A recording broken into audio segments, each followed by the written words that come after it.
Bonjour mesdames et messieurs et bienvenue à Perspective.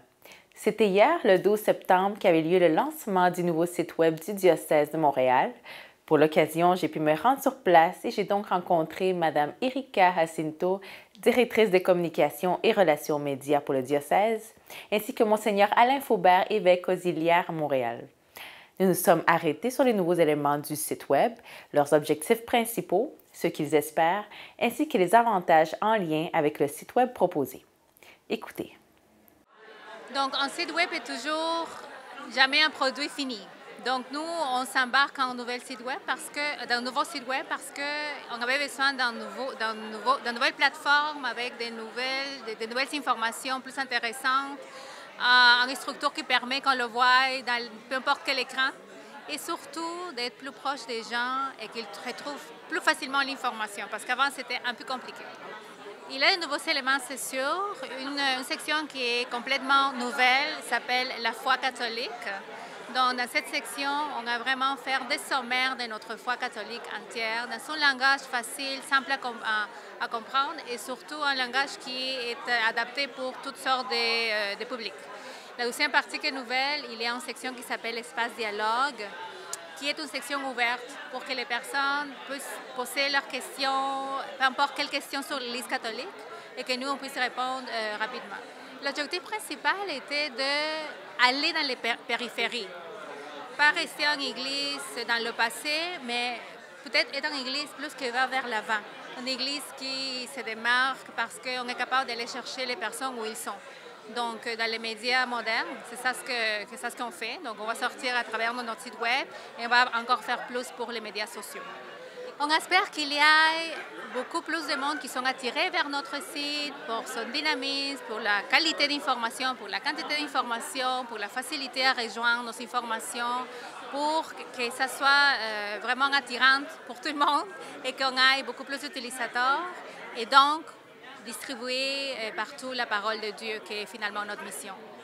Principalement, moi, je pense que c'est un outil au service de la mission. Et un des aspects qui m'intéresse le plus, évidemment, c'est d'accompagner la quête spirituelle des gens.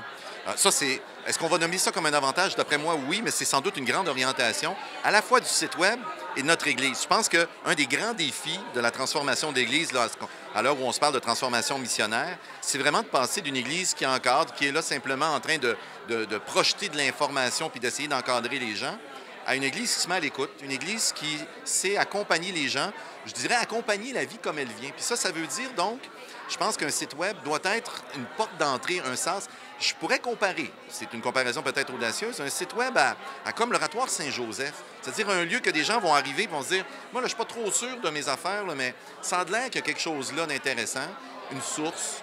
Alors, j'aime que ce site web-là soit en outreach, là, en recherche de l'expérience spirituelle des gens et en proposition aussi de quelque chose de frais, quelque chose de substantiel à offrir là, pour leur quête spirituelle. Alors ça, pour moi, c'est un avantage extraordinaire.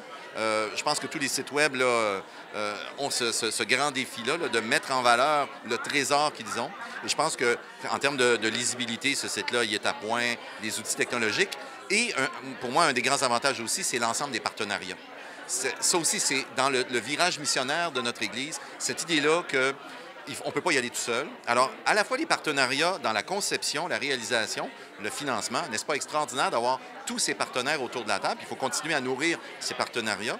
Puis aussi des partenariats comme par exemple les milieux paroissiaux et les autres milieux d'Église, les autres initiatives, les groupes, les mouvements.